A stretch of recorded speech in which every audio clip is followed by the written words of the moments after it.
One of the extraordinary things for anyone exploring a link between Derby and Burundi is that the shape of Burundi, there's a map made of banana leaves of Burundi, and here's a map of the Diocese of Derby, they're not that dissimilar.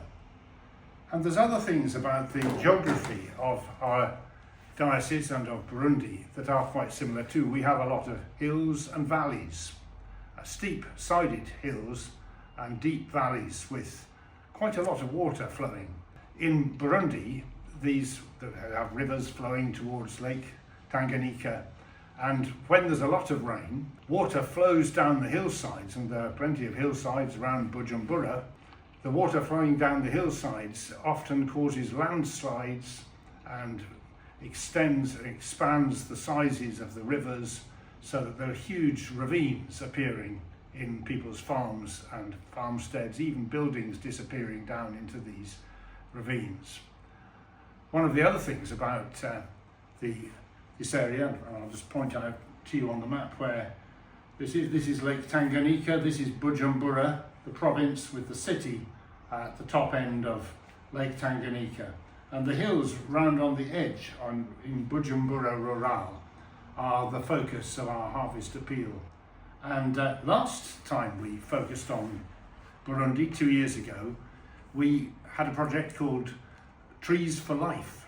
And during that time, we raised over £12,000, which went towards helping local communities to plant trees and to build community groups and enable sustainable development in those areas. The work that we did has resulted in 240 people involved in planting trees in 16 different self-help groups, enabling people to get together, start up small businesses involved in agroforestry, teaching large numbers of people, local farmers and their families, how to plant trees and improve the quality of soil and soil sustainability. It's made a huge difference, though not just to the effectiveness and the productiveness of local farms, and not just to the security of the land and of the homes built upon it, but also it's opened up something that was really quite unexpected. You may know that Burundi has a history of ethnic and political violence, and in a way it's never very far below the surface, and that's particularly the case at times of election.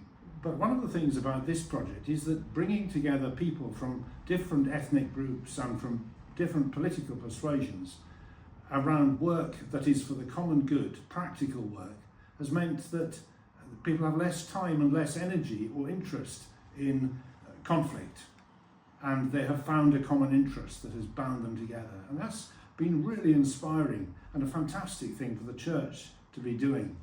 One of the great things that I discovered visiting Burundi were these pots, a very particular style of pot, I think Burundi and Kirundi in style, and they're particularly for gifts, for presents. But I think that sharing, as we hope to do with the Bujumbura Diocese, will enable us to share the gift of partnership. The gifts that I think this partnership gives us is the possibility to bridge gaps. Of course, it's a huge gap in culture and understanding as well as distance between Derby and Bujumbura, but there is much that we can do. I mentioned that the storms and the heavy water causes great big crevasses, great big barriers between communities as streams open up and turn into deep ravines. There are deep ravines in the world's relationships between nations, deep ravines in our own society, deep ravines certainly in Burundi between people of different ethnic groups and political flavours. But working together, planting trees in a hopeful way for a better future, this is bridging those gaps. It's a way of working towards one world, one community, people working in close partnership together, bridging gaps, learning to be reconciled, to live in peace. So I'm thankful that we've got this project which integrates environmental renewal and restoration with learning to work together peacefully. But it bodes well if people across the world can work together on issues of peace and justice and environmental sustainability. Let's hope that this can genuinely be the kingdom of God, good news for all.